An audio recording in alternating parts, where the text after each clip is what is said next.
Welcome to a brand new series in the restoration industry. Gokul and I are launching a restoration masterclass, and this one is going to be on mergers and acquisitions. I am very excited to have Gokul here as the resident M&A expert. This is a huge topic in the restoration industry right now, and it seems like every week, almost daily, there are new announcements coming out about mergers and acquisitions that are happening with really big companies and really big players.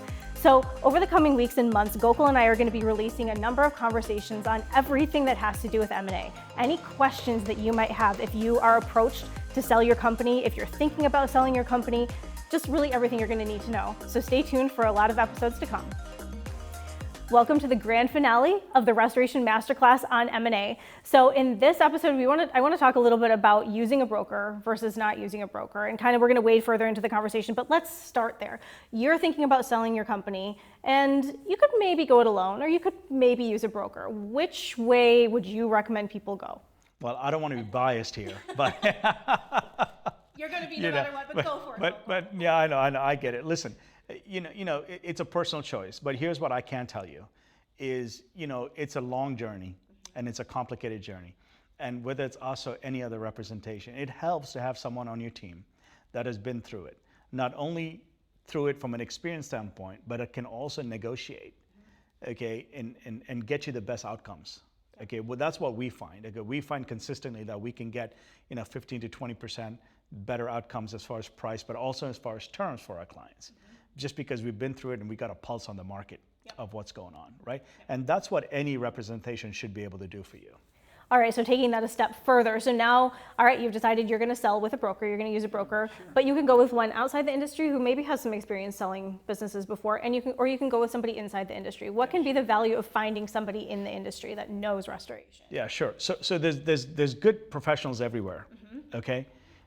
But let me tell you why I specialize in restoration for my firm, and we've been doing it for almost 15 years now, correct? So what we found early in the game, back in 2007, 8, okay, that we could not go sell Mary's Muffin Shop one day and then go represent, a restoration company and explain what a TPA is to a buyer, correct? Yes. Yes. Okay, and talk about mitigation versus construction. Yeah. So we found that the best value that we can bring and the best outcomes that we can bring for our clients is to specialize and really understand and be part of the industry. Otherwise, it gets really difficult from our perspective, okay, to really talk up your business, okay, to a potential buyer.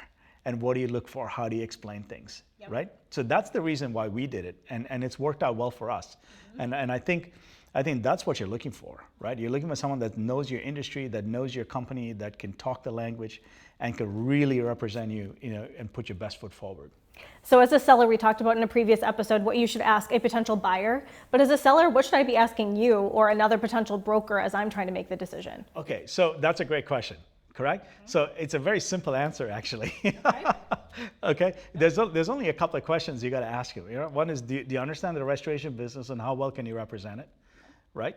Can you talk the lingo? Correct? And the second is, what is your sell-through rate? In the sense, out of all the clients you've taken over the last 10 years or so, how many have you actually taken to the finish line? That one question will tell you pretty much everything you need to know, okay, about a firm and what a good fit they're going to be for you. Yeah? All right, Gokul, we've touched on a ton during this entire series. Is there anything we haven't touched on that you want to throw out here before we wrap this up? Oh my gosh, we've gone through so much, so I won't bore your audience with even more. But I want to say thank you, okay, for coming out and helping us do this. I really appreciate it. Well, thank you for letting me be part of it. It's been a blast. Yeah, let's do it again soon. Yes.